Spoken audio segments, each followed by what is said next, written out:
বেহুদাই এত পথ হেঁটে যাচ্ছি, জানি কোনো ফায়দা হবে না। আর কয়েকদিন পরে কপালে খালি রুটিও জুটবে না, বুঝতে পেরেছো? পথের বিপদ আপদের কথা ভেবেছ?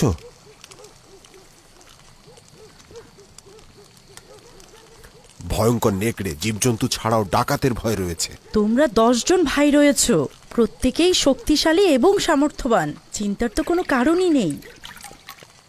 আমি তোমার সফরের জন্য কিছু কাপড় আর কিছু খাবার তৈরি করে দিচ্ছি। শুধুমাত্র তোমাদের কারণে এই সফরে যাচ্ছি আমি। তোমার মাকে সাহায্য করবে, বাড়ি আর ভেড়াগুলোর দিকে খেয়াল রেখো। আমরা এখন জোয়ান হয়েছি আব্বাজান, আমরা কি আপনার সঙ্গে যেতে পারি? না আমার পুত্র, আমরা ভাইয়েরা মিলে সিদ্ধান্ত নিয়েছি যে আমাদের সাথে কোনো সন্তানকেই নেব না। অন্যদিকে তোমরা এখনো কম বয়সী এবং কম অভিজ্ঞতা সম্পন্ন। এরকম সফরে অভিজ্ঞতা থাকাটা খুবই জরুরি। যাই হোক, নিজের দিকে খেয়াল রাখবে। শুনেছি ডাকাতরা পথে ওত পেতে থাকে আর কাফেলাদের লুণ্ঠন করে। আমরা 11 জন শক্তিশালী ভাইরা রয়েছি, চিন্তা করো না। আমাদের ওপর হামলা করার কারো সাহসী হবে না। ওহাদ, জারহুন, কাহাত, তোমাদের ভরসায় আমার গৃহপালিত পশুদের নিয়ে দুশ্চিন্তা কম হচ্ছে।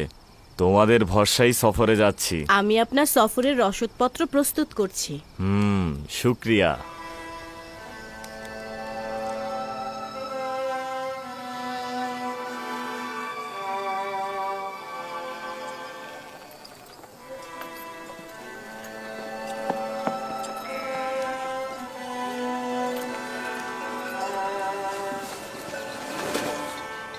পথের জন্য এই কয়েকটা রুটি দিলাম, এর বেশি আর নেই। এই যথেষ্ট।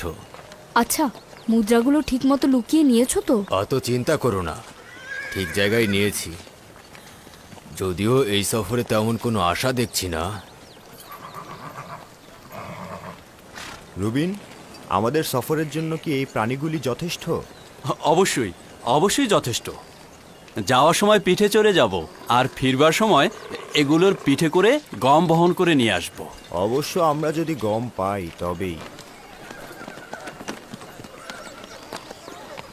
আমরাও আপনাদের সঙ্গে আসছি।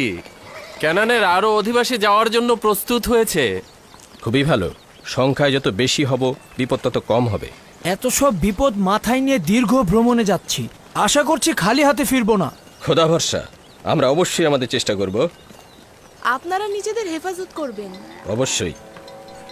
তুমি আমাদের পরিবার ও সন্তানদের দিকে লক্ষ্য রেখো।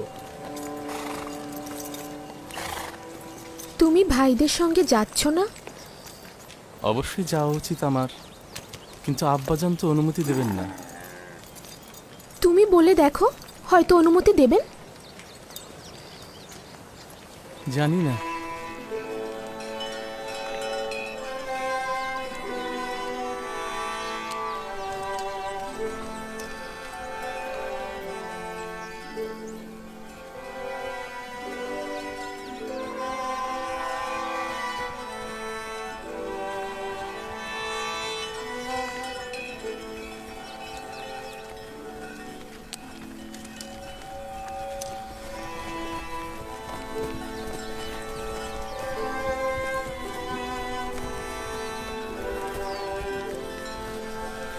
সালাম আব্বাজান।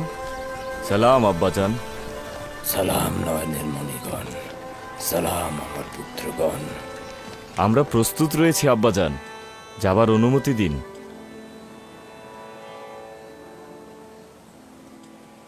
আব্বাজান, আমিও আমার ভাইজানদের সঙ্গে যেতে চাই, অনুমতি দেবেন? না, তার দরকার নেই।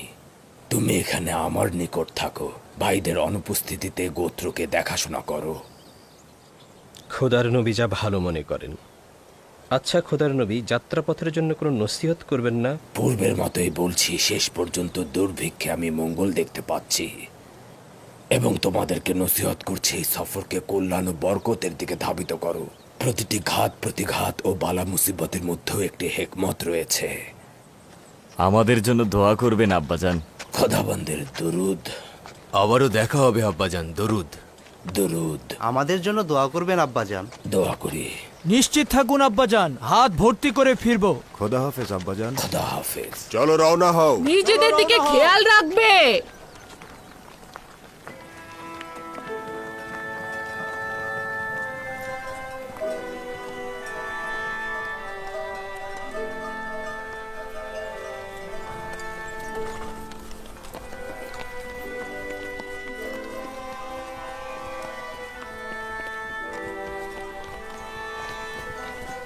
হে খোদাবন্ত, তাদেরকে সফল করুন, সুস্থভাবে ফিরিয়ে আনুন।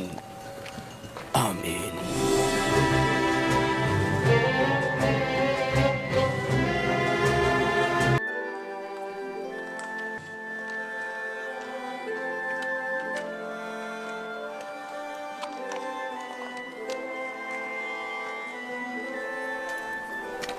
জুলেখা, কোথায় যাচ্ছেন? আবারও রাস্তায় বেরিয়েছেন? শুনলাম ইউজারশিপ সফর থেকে ফিরে আসছে, তাকে দেখার জন্য নীল নদের কিনারায় যাচ্ছি। তুমি কি নিশ্চিত যে সে আসবে? আমি নিশ্চিত, দেরি হোক বা দ্রুত হোক।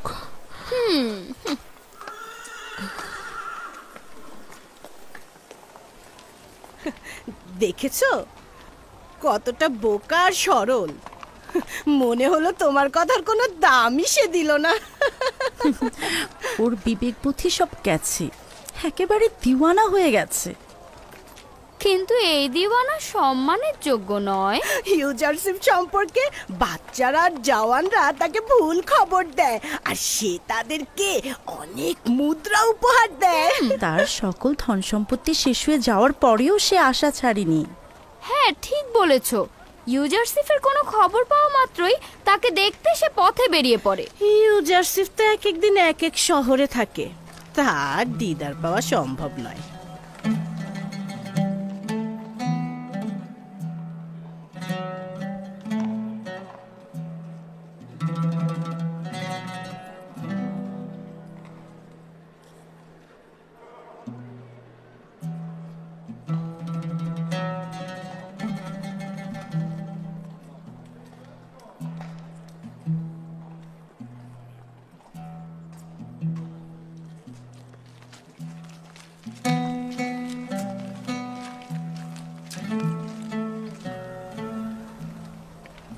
কি হলো? তোমার ইউজারশিপ এখনো আসেনি? অপেক্ষায় আছি, একদিন অবশ্যই আসবে, আমার কাছে আসবে। এটা এখনো বিশ্বাস করেন? কোনো সন্দেহ নেই, সে আসবেই। চন্দ্র তো অনেক সময় মেঘের আড়ালে থাকে। এবার এসব বন্ধ করুন বানু, বন্ধ করুন। আপনি জানেন না তিনি এ শহর থেকে ও শহরে ঘুরে বেড়ান, তিনি দেবসে কম আসেন। ইউসুফের প্রতীক্ষায় তোমার চোখে ছানি পড়ে গেছে, এবার অন্তত বন্ধ করো। জানি সে আমার কথা মনে রাখেনি, তবুও আমার কাজ অপেক্ষা করা, ইউসুফের কাজ অপেক্ষায় রাখা। প্রতিদিন এখানে এমন ভাবে বসে থাকবো যেন সে অবশ্যই এখানে আসে। এত অপেক্ষা করে ক্লান্ত হচ্ছ না? আর কত অপেক্ষা করবে? তুমি বুঝবে না, আমার এই জীবন পুরোটাই অপেক্ষার। যদি অপেক্ষাই না করি তবে বেঁচে থাকবো কি করে? এই অপেক্ষাই আমাকে আশা দেয়, আমার জীবনকে উদ্দেশ্য দেয়।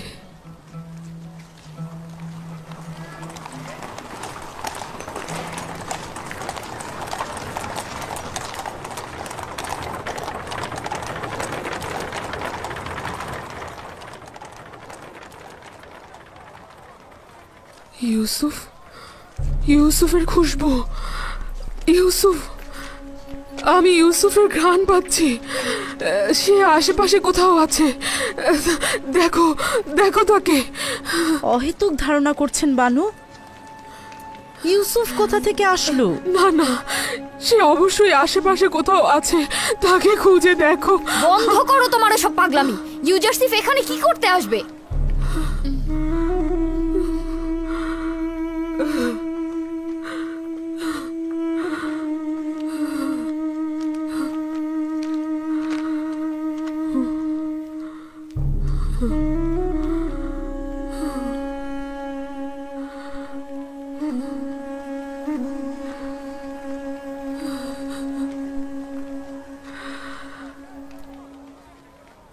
আমাকে ক্ষমা করবেন বানু, আমি ওভাবে বলতে চাইনি। আমার ভুল হয়ে গেছে বানু।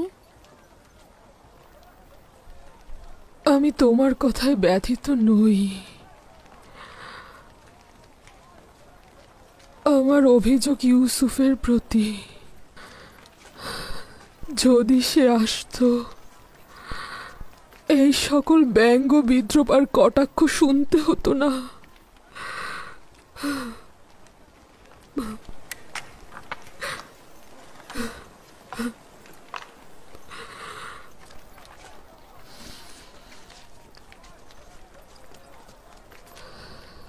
কিন্তু সে আসবে।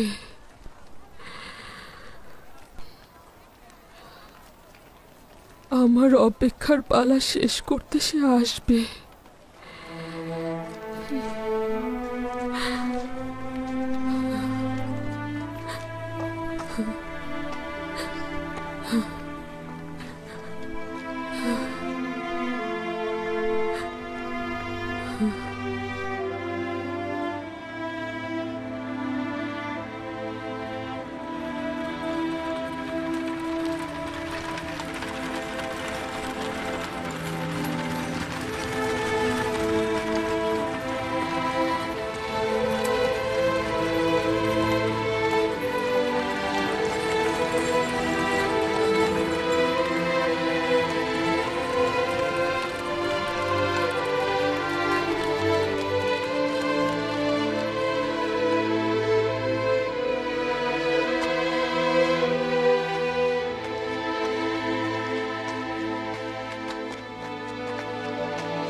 এই বিশাল শস্য খামারটি একেবারে শুকিয়ে গেছে, কিন্তু অতি দ্রুত দুর্ভিক্ষের অবসান ঘটবে। আর এই জমিতেই মিশরের অসংখ্য কৃষক চাষাবাদ করতে পারবে। এখন তো এই বিশাল সম্পত্তি মিশরের হুকুমতের, তাই আমাদের উচিত হবে এই সম্পত্তি ভূমিহীনদের মধ্যে বন্টন করে দেয়া। তারা নিজেদের ইচ্ছে মতো চাষাবাদ করবে আর মিশরের হুকুমতে রাজস্ব দেবে। এটি খুব ভালো প্রস্তাব। এইভাবে গোলামগণ ভূমির মালিক হবে। ঠিক তাই।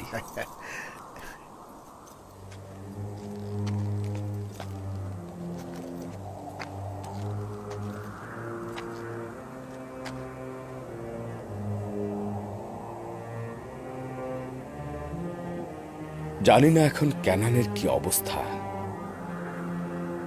দুর্ভিক্ষে তারা কি করছে। যদি আব্বাজান ও ভাইজানরা এখানে থাকতেন তাহলে এই বিস্তীর্ণ জমিতে কৃষিকাজ ও পশুপালন করতে পারতেন।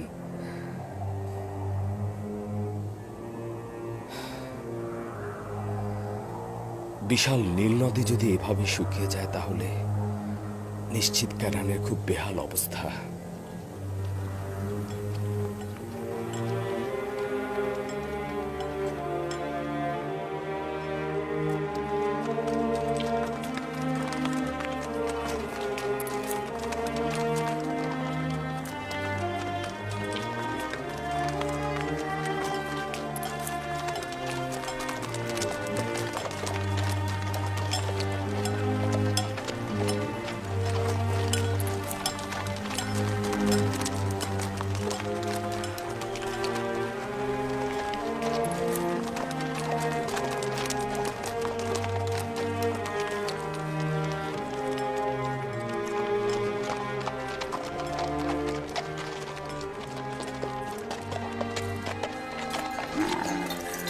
দরুদ বাবেলের সর্দার ও কাফেলাবাসী, এই গমগুলো কোথা থেকে সরবরাহ করেছেন? দরুদ তোমাদের উপরে, মিশর থেকে।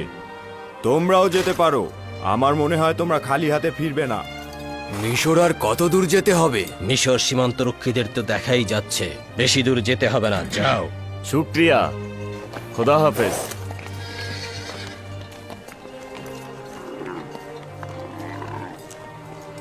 দ্রুত করো, জলদি করো। আচ্ছা, এখনো পর্যন্ত অনিশ্চয়তায় মিশরের দিকে চলছিলাম, এখন কি মনে হচ্ছে? এতক্ষণ পর্যন্ত তো কোনো আশাই দেখিনি।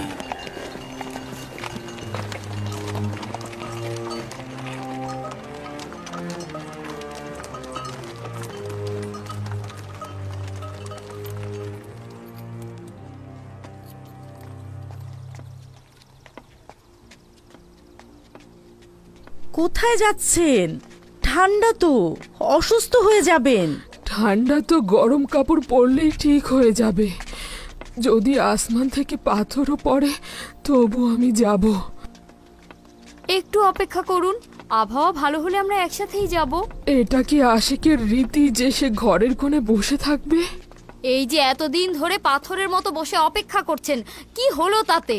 ইউজারসিফ কি এসেছে আপনার কাছে? এই যে এত অপেক্ষা করছেন, আপনি ক্লান্ত হন না? তোমরা কেন বোঝো না? ইউসুফকে দেখার জন্য আমি রাতে বালিশে মাথা রাখি। ঘুম থেকে উঠে আমি পাথরের মূর্তিগুলোর পাশে তার জন্য অপেক্ষা করি। তার জন্য অপেক্ষা করা ছাড়া আমার কিছুই করার নেই।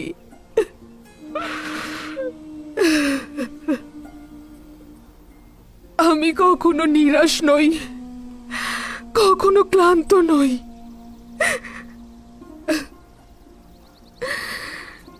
ইউসুফের জন্য এই অপেক্ষাতে কেন বাধা দিচ্ছ আমাকে?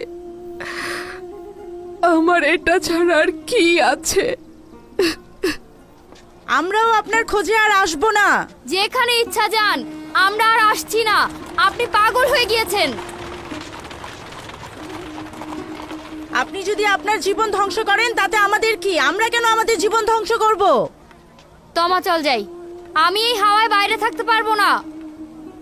তাকে নিয়ে চিন্তা করে আমাদের কোনো লাভ নেই। চল যাই।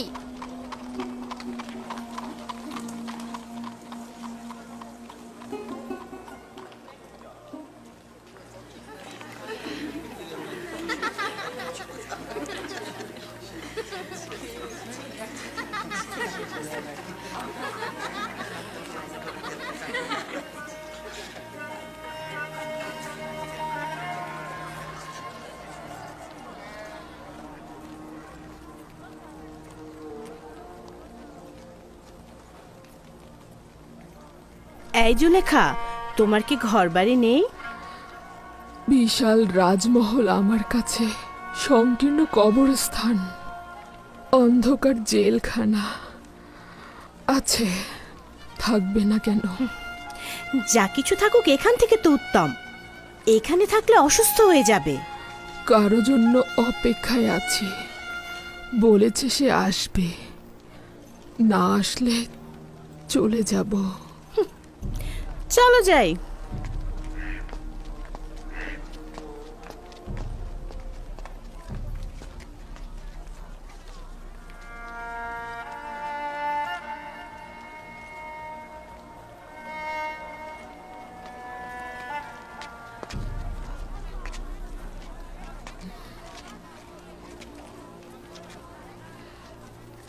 কি হলো? তোমরা তো বলেছিলে আমার সঙ্গে কোনো কাজ নেই।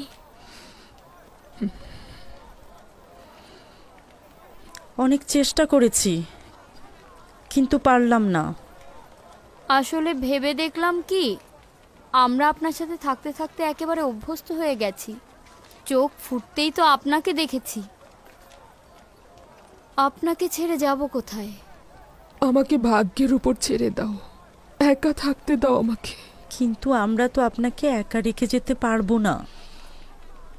তোমাদের সাথে থাকলেই আমি একা হয়ে যাই, নয়তো ইউসুফ সব সময় সর্বত্রই আমার সাথে থাকে। তোমরা আমার সঙ্গে থাকলে সে আমাকে ত্যাগ করে।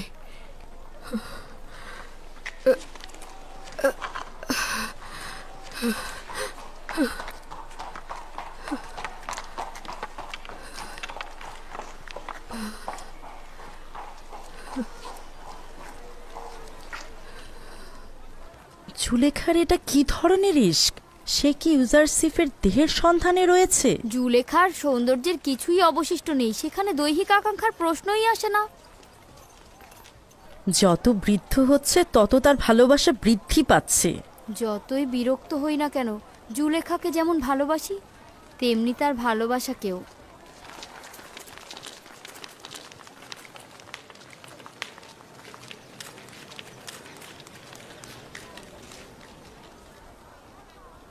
এখানে নিজের নাম ও ঠিকানা লিখো। আমরা হলাম 10 ভাই। আমার নাম লাবি, শামুন, ইয়াহুদা, জোয়াদ, দান, জাবলুন, ইয়াশাকের, আশির, মুক্তালিন, রুবিন। ইয়াকুবের সন্তান ক্যানান থেকে এসেছি। বুঝলাম তোমরা 10 ভাই, কিন্তু তেবসে কেন এসেছো? অন্যরা যে কারণে আসছে আমরাও তাই। অন্যদের সাথে তোমাদের সম্পর্ক নেই। আমার সওয়ালের জবাব দাও। তোমাদের মিশরে আসার কারণ কি? আমরা আসলে গম নিতে এসেছি। আমাদের অঞ্চল ক্যানানের দুর্ভিক্ষ দেখা দিয়েছে। আমরা কি গম পেতে পারি? আমাদের অজিফা হচ্ছে অপরিচিতদের পরিচয় জানা। আমাকে আগে জানতে হবে তোমরা এখান থেকে পূর্বে গম নিয়েছিলে কিনা, তোমরা সত্যি দুর্ভিক্ষে আছো কিনা, অথবা গমগুলো নিয়ে ব্যবসা করবে কিনা। নাম, ঠিকানা ও নিজেদের সংখ্যা লেখো। এত বাহানা করছো কেন? যদি গম দিতে না চাও তাহলে সরাসরি বলে দাও। এটাই মিশরের নিয়ম। যদি গম নিতে না চাও তাহলে এখান থেকে চলে যাও। চুপ থাকো শামুন। আমি আপনার কাছে ক্ষমা চাইছি। যদি এটাই নিয়ম হয়ে থাকে তবে আমরাও অবশ্যই পালন করব। বলুন এখন আমরা কি করব? নিজের নাম, পরিচয় এই প্যাপিরাসের উপরে লেখো। আমাকে সেটা নিয়ে গিয়ে জনাব ইউজারসিফকে দেখাতে হবে। জবাব না আসা পর্যন্ত ওই সদর দরজার পেছনে অপেক্ষা করো। অবশ্যই অপেক্ষা করব। এ আর এমন কি, তাই না?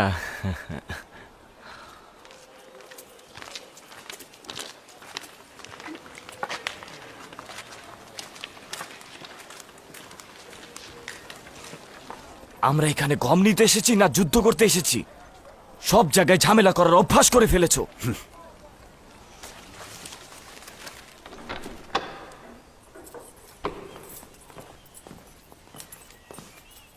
দরুদ খোদার নবী।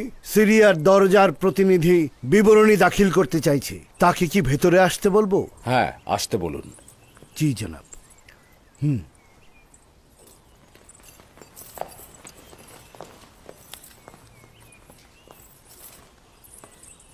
দরুদ আলী জনাব। খোদাবন্দের দরুদ তোমার উপরেও। বলো আমাকে, কি খবর এনেছো? আলী জনাব, গত সপ্তাহে কিছু বিদেশি সিরিয়ার সীমান্ত দিয়ে তেবসে প্রবেশ করেছে। তাদের সংখ্যা ছিল 390 জন। তারা প্রত্যেকে 1 বস্তা করে গম নিয়ে ফিরে গেছে। তারা হেতিতি, হিট্টি, খাবেরি ও শাম অঞ্চলের অধিবাসী ছিল। আর তেমন উল্লেখ করার মতো কিছু নেই। তবে 10 জন ভাই ক্যানানের অধিবাসী মিশরে প্রবেশ করতে চাইছে। তাদেরকে সদর দরজায় অপেক্ষা করতে বলেছি। ক্যানান? 10 জন ভাই? জি আলী জনাব। তাদের নাম জিজ্ঞেস করনি? জি আলী জনাব, তাদের নাম ও ঠিকানা এখানে লেখা রয়েছে।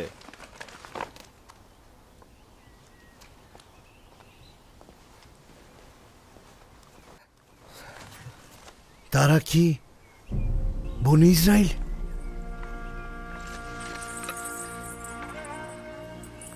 কি হলো খোদার নবী? খারাপ কিছু ঘটেছে?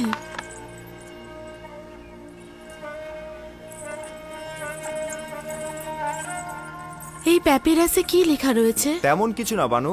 10 জন ক্যানানের অধিবাসীর নাম ও ঠিকানা। জনাব মালিক, তাদেরকে ইজ্জত ও সম্মানের সহিত জনাব অখুনাতুনের রাজমহলে নিয়ে আসুন।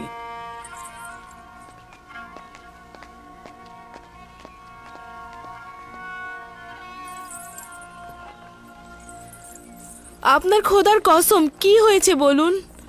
কেন কথা বলছেন না? মহান খোদাবন্দের ইচ্ছা আমার ভাইরা মিশর এসেছে। এটা খোদাবন্দের ইচ্ছা, নিশ্চয়ই কোনো ফজিলত রয়েছে। 30 বছর অধিক সময় পরে খোদাবন্দের ইচ্ছা এটাই ছিল যেন আমরা পরস্পরকে এতদিন না দেখি। তোমার কাছে আমার একটা তাগাদ রয়েছে, আমার ভাইদের উপস্থিতি সম্পর্কে কাউকে কিছু বলবে না। হে মহান খোদা তাআলা, অসংখ্য শুকরিয়া তোমাকে।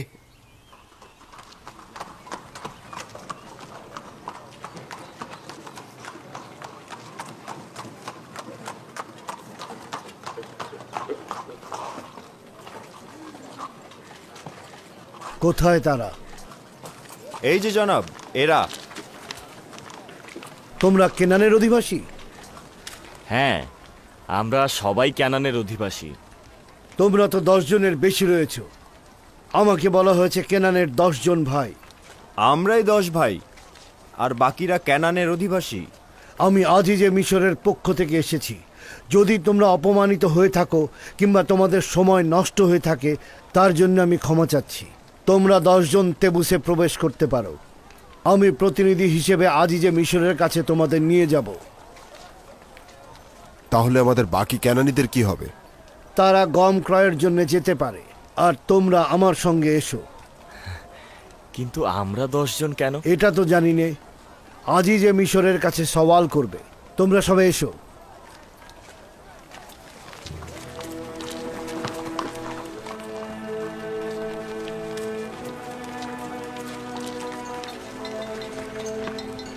আমরা কোথায় যাব? এখন আমরা কি করব লাবি? চিন্তা করো না, তোমরা গম সংগ্রহ করতে যাও। অতঃপর তোমরা এই দরজার সামনে পরস্পর মোলাকাত করবে, আর তাদের ভারবাহী প্রাণীগুলোকে গোয়াল ঘরের দিকে নিয়ে যাও। আপনারা আসুন।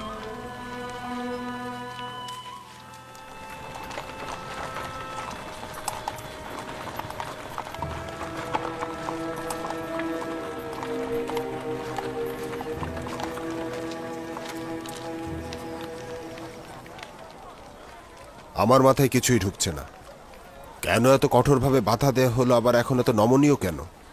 আজিজে মিশরি বা কেন আমাদের রাজমহলে দাওয়াত দিলেন? এই কঠোরতা সদর দরজার প্রতিনিধির মূর্খতা ছিল। এই নম্রতা আজিজে মিশরের ফরমানে বাস্তবায়িত হচ্ছে, আর এই মেহমানদারি তার নির্দেশেই পালিত হচ্ছে। মিশরের জনগণ ইউজারশিপকে অত্যন্ত ভালোবাসে। সেও সকলের প্রতি অত্যন্ত মেহেরবান। তবে সবাইকে রাজমহলে দাওয়াত করেন না। এই দাওয়াতের দলিল সম্পর্কে নিজেরাই সওয়াল করে জেনে নিও। আমি বলতে পারছি না, ঠিক আছে?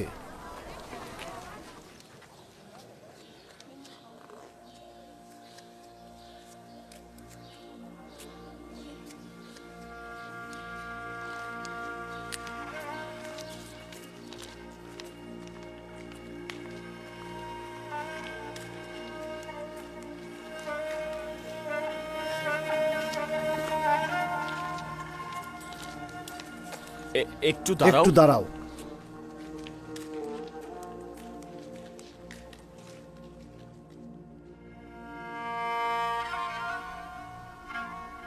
দেখো আসনাত, এরা হচ্ছে আমার ভাইজান। তাদের আমি ভালো মতো চিনতে পারছি না। এটা মিশরের বাদশাহ অখন আতনের রাজমহল। তোমরাই প্রথম বিদেশি যাদের এই রাজমহলে প্রবেশের অনুমতি দেয়া হয়েছে। হ্যাঁ, ওই যে মালিকের সঙ্গে সঙ্গে যে রয়েছে সে হচ্ছে লবি। তাকে খুব ভালোভাবে স্মরণে আছে। আমার সর্বোৎকৃষ্ট ভাই, যে আমাকে হত্যার হাত থেকে বাঁচিয়েছিল। হায় খোদা, তাদের চুলগুলো একেবারে সাদা হয়ে গেছে। সময় তাদের কেমন বিবর্ণ বানিয়ে দিয়েছে।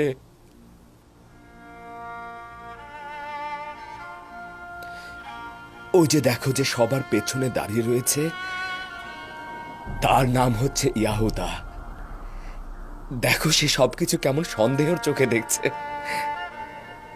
কেমন দ্বিধাহীন, পূর্বের মতো বিদ্বেষ স্বভাব রয়ে গেছে।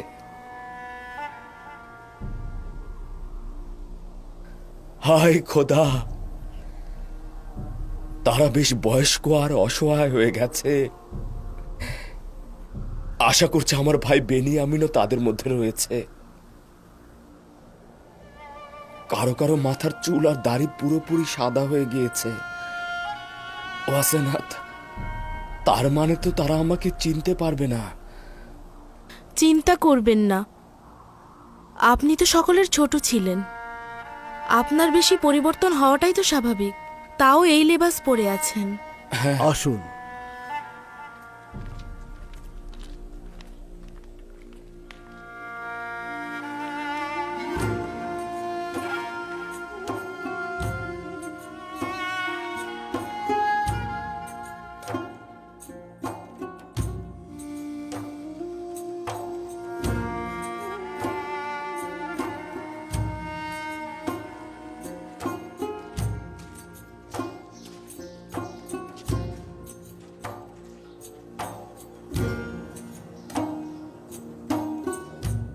এসো যাওয়া যাক।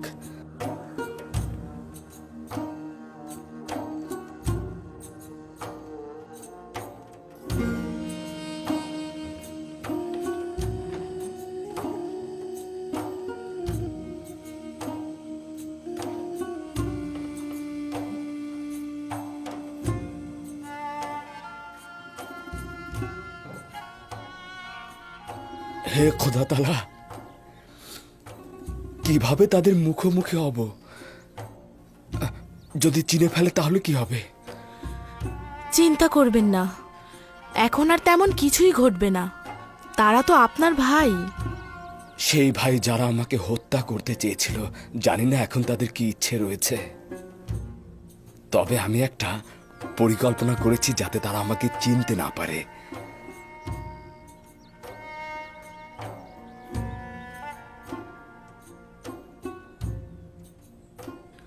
আবারও সেই নিশানা মাউদ।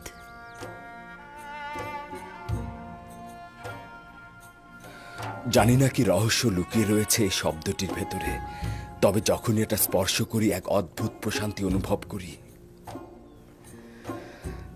আমি এখানে তাদের কয়েকদিন রাখতে চাইছি। 30 বছরেরও অধিক সময় তাদেরকে না দেখেছিলাম। আমরা কি জানতে পারবো না কেন আমাদের এখানে আনা হয়েছে? বুঝতে পারছি না, আমাদের সঙ্গে আজিজে মিশরের কি কাজ থাকতে পারে? আসা উচিত হয়নি। মনে হচ্ছে কোনো ফাঁদে আটকা পড়েছি, উদ্ধারেরও কোনো পথ নেই। আমি কিন্তু ঠিক উল্টো অনুভব করছি, নিরাপদ অনুভব করছি, খারাপ কোনো নিয়ত নেই।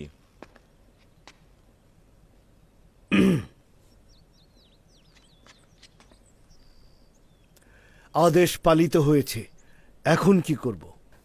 আমার ভাইয়েরা তো আমার মেহমান, তাই না? আমি চাইছি তারা কয়েকদিন এখানে থাকুক। মেনিসাবুকে বলুন তাদের জন্য আরামপ্রদ পোশাক প্রদান করতে এবং থাকার ব্যবস্থা করতে। জি জনাব। জনাব মালিক, আমার মনে হচ্ছে তারা স্বাচ্ছন্দ্য বোধ করছে না। কেন তাদেরকে এখানে আনা হয়েছে তারা তা জানে না। তাদেরকে এটা বলুন, যদি খারাপ কোনো উদ্দেশ্য থাকতো তাহলে তাদেরকে তো রাজমহলে আনা হতো না। চিন্তা করবেন না, তাদের আরামে রাখা আমার দায়িত্ব।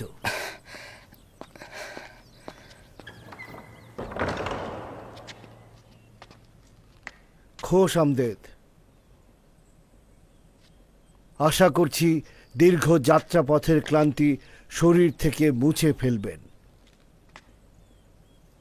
আমাদের কেন এখানে নিয়ে আসা হয়েছে? আমাদের সাথে আজিজে মিশরের কি কাজ? নিঃসন্দেহে তোমাদের শাস্তি দেওয়ার ইচ্ছে থাকলে রাজমহলে তোমাদের নিয়ে আসতো না, কিন্তু আজিজে মিশরের তোমাদের সঙ্গে কি কাজ রয়েছে সেটা তিনিই ভালো জানেন।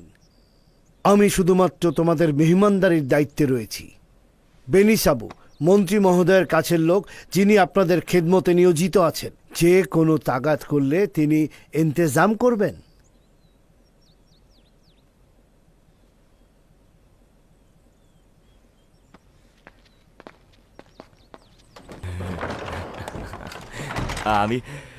আমিও আপনাদেরকে খোশামদের জানাচ্ছি। প্রথমে আপনাদেরকে গোসল সেরে নেবার প্রস্তাব করছি, যেন ধুলোবালি আর পথের ক্লান্তি দূর হয়ে যায়।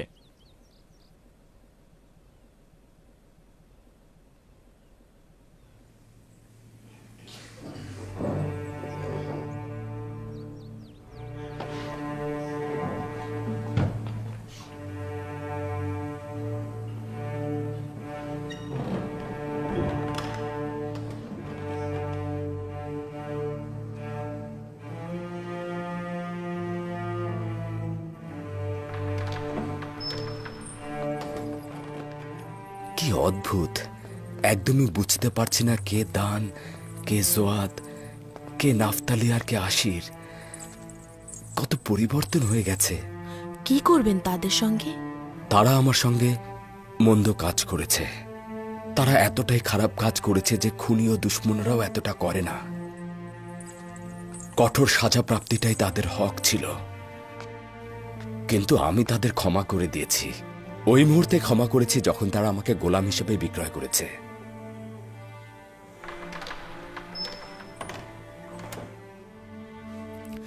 আচ্ছা, আপনার পিতা ইয়াকুব নবীর কি খবর? তিনি কি তাদের ক্ষমা করেছেন? না, আমার বিশ্বাস তিনি যদি জানেন তারা আমার সাথে কি করেছেন, তাহলে তিনি তাদেরকে কখনোই ক্ষমা করবেন না। খোদা তাআলা তাদের রহম করুক। পিতার অভিশাপ সন্তানদের জন্য খুবই খারাপ। আমি যদি আপনার জায়গায় থাকতাম তাহলে এত সহজে ক্ষমা করতাম না।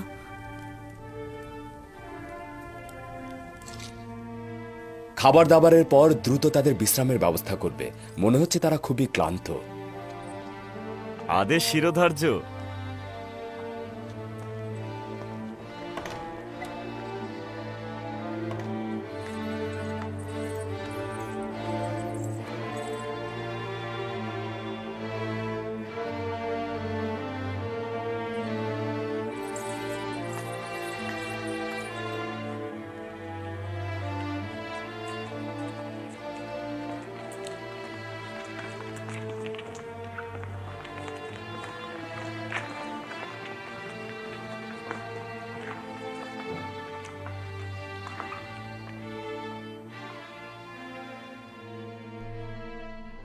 অখনাতুনের রাজমহল কেবল নির্দিষ্ট ব্যক্তিদের জন্য সংরক্ষিত। এখানে এরা কারা আসা যাওয়া করছে? কি কাজ এদের? মনে হচ্ছে জনাব হাকিম ইউজারশিপের মেহমান।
কতটা তৃপ্তি সহকারে খাচ্ছে।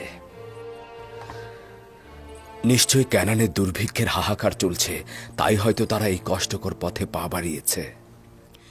এনারাই যদি এত ক্ষুধার্ত থাকে, না জানি তাদের স্ত্রী সন্তানদের কি অবস্থা।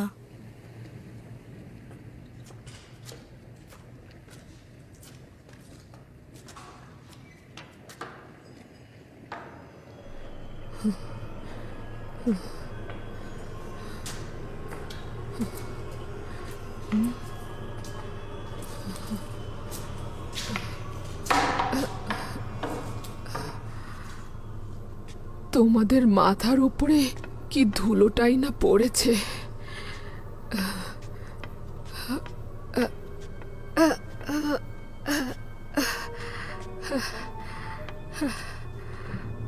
এটা হয়ে গেছে মাকড়সাদের বিচরণ কেন্দ্র। আমার ভেতরটার মতোই নির্জীব, কদাকার আর পরিত্যক্ত। তোমাদের নামগুলো মনে আছে, কিন্তু কোন মূর্তির সাথে কোন মূর্তির কি সম্পর্ক সেটা ভুলে গেছি। ভুলে গেছি আমি কোন মূর্তির সঙ্গে কার সম্পর্ক।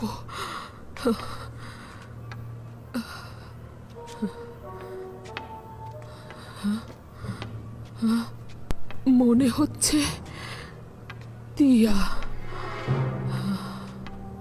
গোলালানভিস, নেপতুহো, টেপতিস, কিয়েত। তোমাদের নাম এগুলোই ছিল। আমি এখানে আসতাম আর রোজ জনে জনে তোমাদের ইবাদত করতাম। দেখি তো আমন কোথায়। আমন তুমি কোথায়? তাই তো, আমন কোথায়?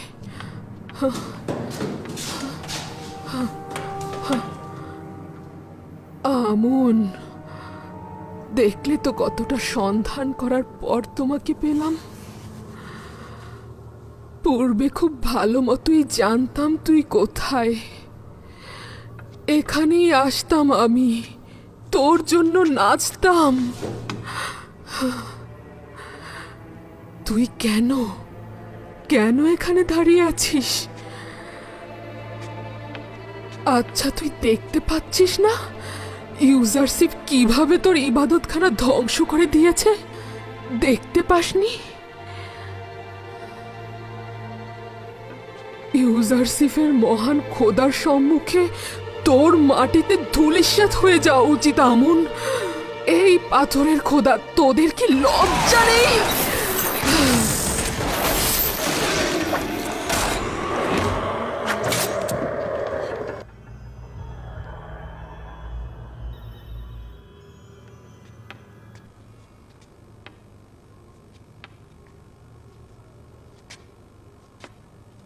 এখনো ইউসুফের মহান খোদার সম্মুখে খোদা সেজে আছিস? ইউসুফ তোদেরকে ভেঙেছে, আমিও তোদের ভেঙে ফেলবো। ইউসুফের খোদা সাক্ষী থাকুক, আমি তোদের ধ্বংস করে ফেলছি।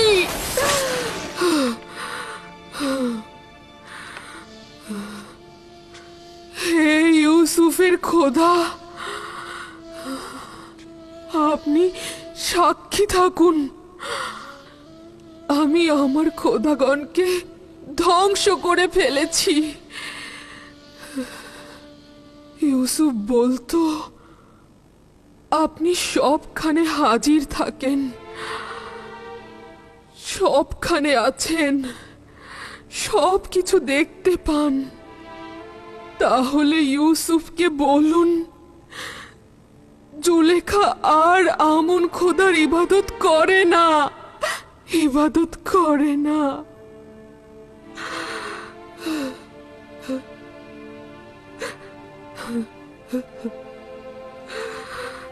হে পরওয়ারদিগার, ভাইজানদের আমার নিকট ফিরিয়ে দেবার জন্য অনেক শুকরিয়া।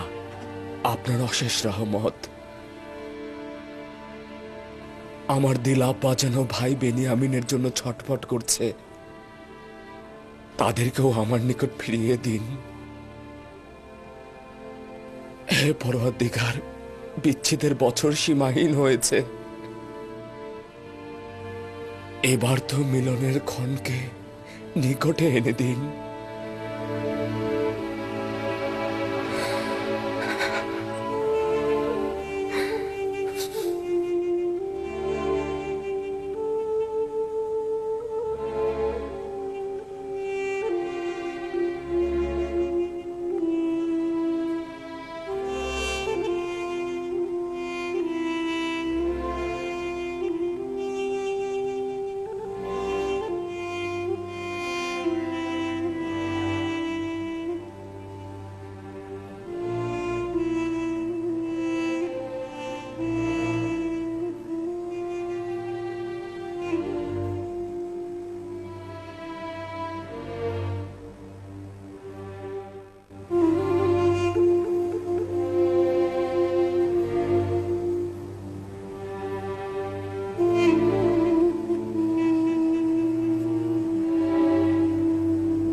তখন জানতাম না ইউসুফ কার সঙ্গে কথা বলতো, কি বলতো, এখনো জানি না।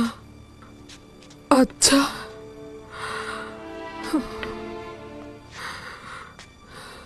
সত্যি করে বলো তো,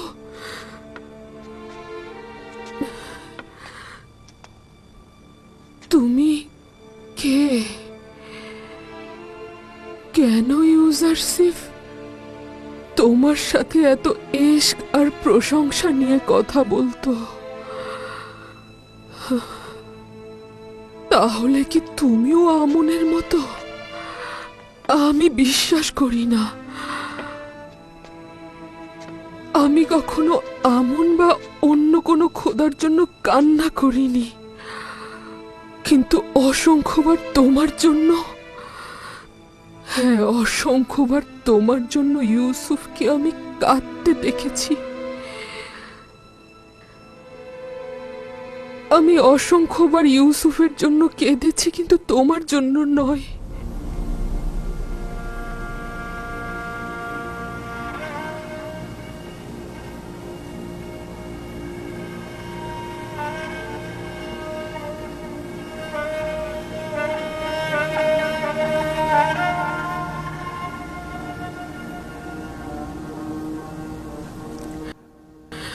মিশরের অনেক গণ্যমান্য ব্যক্তিগণ ইউসুফকে মাবুদের ন্যায় ভালোবাসে।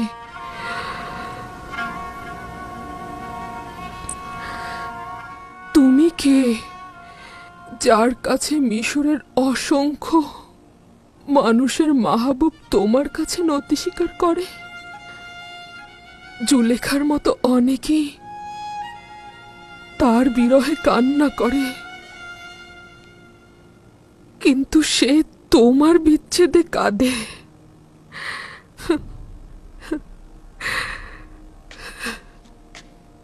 তুমি অবশ্যই ভালো একজন মাহবুব, নয়তো ইউসুফ তোমার ইবাদত করত না, তোমার জন্য কান্নাও করত না।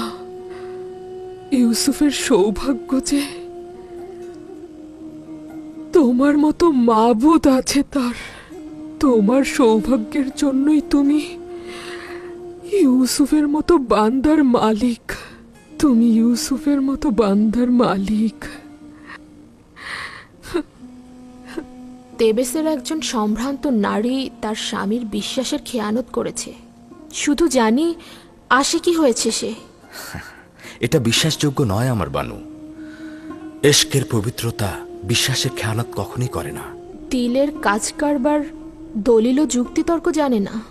আশেক তার পাক পবিত্র দিলে কখনোই নাপাককে স্থান দেয় না। সাময়িক কামনা বাসনাকে ইশক বলা যাবে না। আচ্ছা দেখা যাক। এবার একটা ব্যক্তিগত প্রশ্ন করি, কাউকে ভালোবাসো? জি। কে সে? যিনি আমাকে তার ভালোবাসা দিয়ে প্রকৃত মাবুদের দিকে আমাকে ধাবিত করেছেন। তুমি অবশ্যই খুব সুদর্শন, যার উপস্থিতিতে ইউসুফ সকল রূপসীদের পেছনে ঠেলে দেয়। যেভাবে ইউসুফকে সম্মান ও নাজ নিয়ামত উপহার দিয়েছ, সেভাবে কি অন্যদেরকেও প্রদান করো তুমি? সকলেই তো ইউসুফের মতো পাক পবিত্র নয়।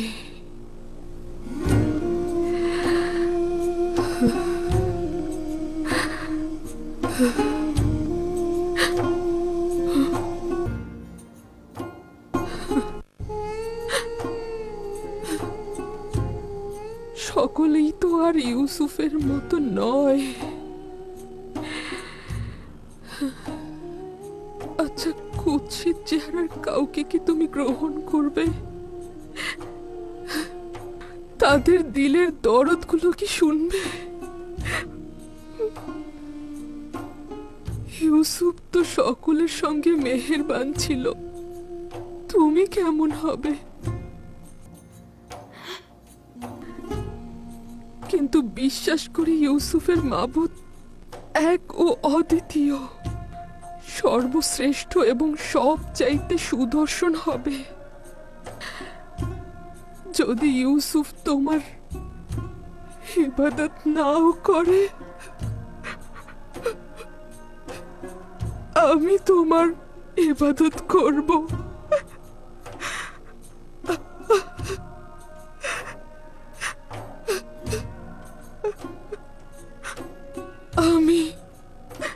আমি তোমার